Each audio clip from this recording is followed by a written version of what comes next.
Today on CityCast Denver. When it comes to the economy, the headline of the summer is the so-called labor shortage. But is there more to the story than we think? America loves to talk about how lazy people are, or how much they don't want to do things, and the people who say that are the people who run these companies who don't work 10-hour shifts. They don't work open and close doubles. They don't work 50, 60 hours a week for no overtime. Today and tomorrow on the show, I'm talking to Denver business leaders who have a very different way of looking at this moment in our economy and are taking bold steps to prepare for the future. We don't have a control over a lot of this, but here's what we do have control over. And a huge part of that was tipping and the whole tipping structure. Today is Tuesday, June 8th, 2021. I'm Paul Caroli, and this is CityCast Denver.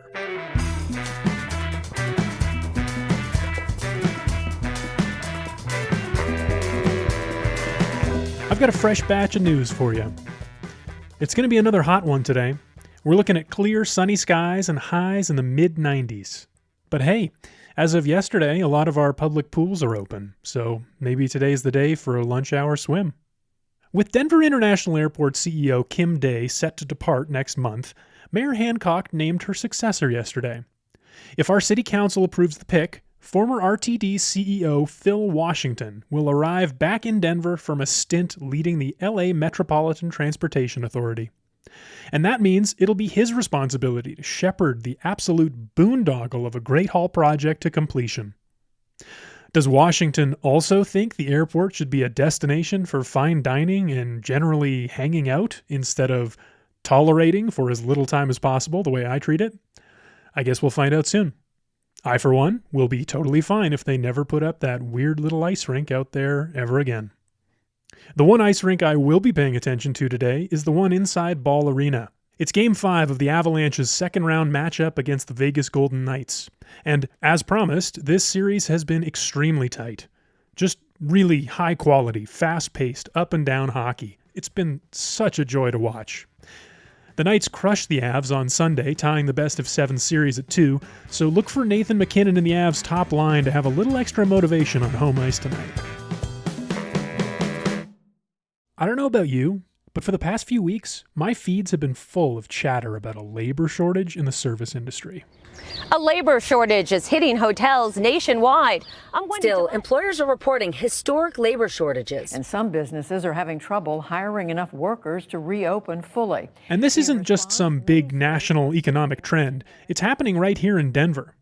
Just yesterday, I saw a picture of a sign up at the Ninth Door, that wine bar in Cap Hill. It said they wouldn't be able to open on Sundays anymore because, quote, sadly, due to government handouts, no one wants to work anymore.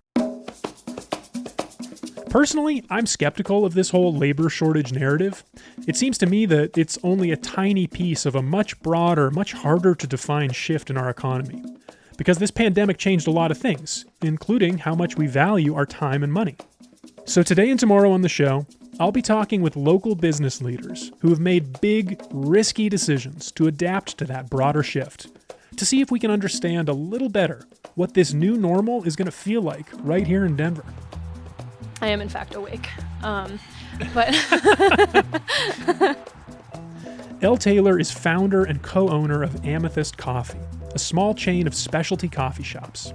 Yesterday, I sat down with Elle outside the Amethyst on Broadway to talk about their decision in May of 2020, at the height of the lockdown, when their revenue stream was hardly a trickle, to do away with tipping, raise prices, and give their employees a raise. All right, we're sitting here with Elle Taylor, co-owner, founder of Amethyst Coffee Shop. It's my first in-person interview of the show, so thanks so much for joining us on CityCast. yeah, wild. Happy to be here. Can you tell us about your shop, about Amethyst? Yeah, I can. It's always kind of hard to sum it up, but we've been open at this location for 6 years. We now have 3 locations around Denver and the Edgewater area. And at first glance, we're just a coffee company. You know, you walk in, you order a coffee, we give it to you, and you leave. It's seems pretty simple. But as a company, one of our goals has always been to be as worker focused as possible. And to kind of really make sure that we're always plugged into social issues and political issues, economic issues, and how that affects our staff. Now, that kind of goes right into my next question. I mean, about 1 year ago, you eliminated tips and raised prices. Yes. So that was like right at the beginning of the pandemic. Why? Yeah, so we closed on, I think, March 13th. From March until May, we were closed. And in that time, Breezy and myself, my business partner's name is Breezy, both had a chance to like slow down and kind of just look at what we were doing and look at how our company was run and look at all the changes we had always wanted to make and look at what was happening socially and economically and say like, okay, well, we don't have a control over a lot of this, but here's what we do have control over. And a huge part of that was tipping and the whole tipping structure. Basically, the way we've always felt is that nobody should have to rely on like the whim of somebody else in order to pay their rent. Like you shouldn't have to not know that somebody had a bad morning and not know exactly how to greet them so they don't tip you and then, you know, you can't eat later. Like that is a bad system. Yeah. And I think everyone agrees that that's a bad system, but I don't think that people really understand how impactful it is or what that power dynamic feels like when you're in it. So anything we could do to kind of change that dynamic was really important to us. And at a time when people were really listening to what was happening and what life was really like for service industry workers when like our government was like, well, you have to be open, but we're telling everyone who would pay your bills to stay home. So like not only will you not make any money, but the people you do see, you might be exposed to like a deadly virus. It's an impossible position. Yeah, truly, it's impossible. So something that I thought was like really illuminating when we were talking last week was when you told me about the history of tipping, and I didn't know this. Yeah. Like, and how it illustrates this power imbalance that you're talking about, what people engage into without thinking. It's like, what is that history? Yeah, so tipping was born, especially in the service industry, after slavery was abolished, and emancipated slaves ended up working as like porters on railroads. They ended up working in like the service industry, hospitality sector. But since there were really no parameters on how to pay these people, how to pay Black people in America, because they had never been paid. And so what happened was they were like, oh, well, we'll pay you this much and you can make tips. So they paid them nothing and said that they could make tips from people as porters or servers. And then as that went on, it became everyone was like, okay, this is bad. Like, we can't do this. But the restaurant corporations and railroad corporations were so powerful at that time that they were like, well, we're not going to pay you more. Like, you can fight all you want, and this is just how it's going to be. Like, we make more money this way. Yeah. And so now, because it's so ingrained, we carry that to today when the minimum wage has not risen with the cost of living. I mean, that story is just incredible to me. I didn't know that, and like I said, it just Yeah. completely changed my perspective on tipping. And now I feel bad when I'm presented with this opportunity It's to do it. confusing, right? I don't know what the right thing to do is. Yeah, and I think that's the part that really makes me sad, is that like our system is bad, and therefore that causes us all this other guilt and like this weird like psychological trauma that like could be fixed systemically, but the people in power who don't want to make less money won't fix it. Yeah. Which is bad also. And it's just bad feelings. Yeah, it's just totally. bad feelings. Yeah. Like, I don't like walking into a shop and feeling like, oh, should I be tipping more? Or like, did the service rise to the level of a more than 20% tip Right. here? And like, who are any of us I to don't judge know. what 20%, like what service like that is worth, you know? Like, what if that person, like me, I'm a single person and I live alone, but like, I know a lot of people who work in the service industry are single mothers. Like, they need more money than I do. So like, but they're also more tired than I am. So they're like, when they're trying harder than me, maybe like they're still more tired than me. So maybe they still come off a little bit less engaged than I do. I don't know. Like, there's so much that goes into that it's like, it's an impossible thing to assess. All right. So one of the reasons that I wanted to talk to you is because we've been reading these reports in the media for the last few weeks about a so-called labor shortage. Like, my wife was just driving home the other day and she wanted to stop and buy a bagel, and the Einstein Brothers near our house was closed. And they had a sign up that said, we're closed because we can't hire enough people. There's not enough people that want to work here. So we're just closed. Yeah. Have you at Amethyst had any trouble hiring or maintaining staff through the pandemic? I mean, no. They always want to make it so complicated when really it's not complicated. They just never want to talk about the actual problem, which is that people finally understand that they're like, I'm not going back to work like that. I'm not going back to work for $11 an hour plus tips, where for those tips, I have to work myself to the bone to make that, like, I know bartenders who make $500-$600 a night, but they are busy for 6 hours, and then that's hard work. Yeah, it's hard work. You're on your feet, you're talking to people, you leave and you're sticky and tired, and I mean coffee too, like all day on your feet. You're like, my hands are so gross and like cracked and brown all the time just from like coffee that's never going away probably. And I think that nobody wants to talk about how exploitative these industries are. They just want to talk about how people don't want to work. America loves to talk about how lazy people are or how much they don't want to do things. And the people who say that are the people who run these companies who don't work 10-hour shifts. They don't work open and close doubles. They don't work 50, 60 hours a week for no overtime. Yeah. Like, they don't do that.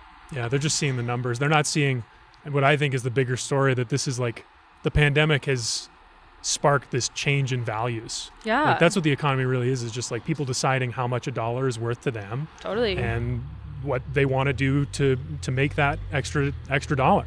Totally. And so I know a lot of people in coffee or hospitality who have, they've gone to coding school, so they're like in the tech world now, or just are they like open their own vintage shop, or they now work with their partner, or they've just changed their lifestyle to be like, oh, well, this is actually how we can make this work, so I don't have to go back to doing that. But then I think it's also important to talk about the people who don't have that option, the more privileged folks or like economically privileged folks who get to leave the service industry. Like, it's going to create holes that are then filled by people who don't have other options, who will still be forced to work for the $7, $11. Like, that's not going away for somebody. Yeah. Yeah. I mean, the accessibility piece, that's also relevant on the other side of this. I mean, I'm curious how you feel like the model that you've adopted here with the no tipping, the higher prices, like, do you think that that's replicable for the rest of your industry? Yes. Simple answer, I think it's replicable. I don't think that this is a solution, or at least not a long-term widespread solution. So I think it is definitely a really good agitation for what's happening socially and politically and economically right now, where it makes people think, it makes people ask questions about, like, where did tipping come from? Why do we have it? Why is it problematic? But ultimately, like I said, a latte for us is $7.31 with tax. That's not a cheap drink. Like, that's not an accessible daily thing for a lot of people. So really, I think what I'm hoping this conversation turns into always is like a talk about like why rent is so high and why that's a problem, why people can't afford to have a house and like a roof over their heads, and why they can't afford to eat. Sure. And people exploiting the population that way. Sure. Well, what would you tell other owners of businesses that are intrigued by some of these ideas, but scared about adopting them for themselves? Yeah, I would say that the scary part goes away really quickly.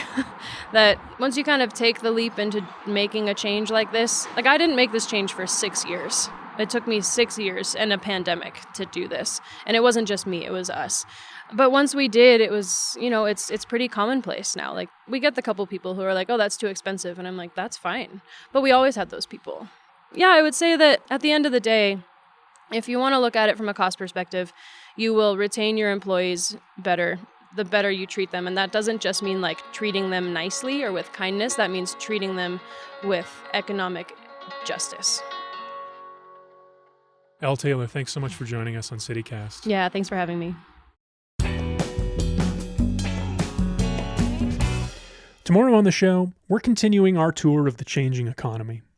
Remember when Elle said that a lot of service industry workers are leaving for code schools? I'm going to sit down with the head of one of Denver's finest to hear why they decided to take their classes remote and stay remote for good. That's all for us today here on CityCast Denver. If you enjoyed the show, why not take a minute to tell a friend about us? Rate the show wherever you get your podcasts, and subscribe to our morning newsletter. That's at denver.citycast.fm. We'll be back tomorrow morning with more news from around the city.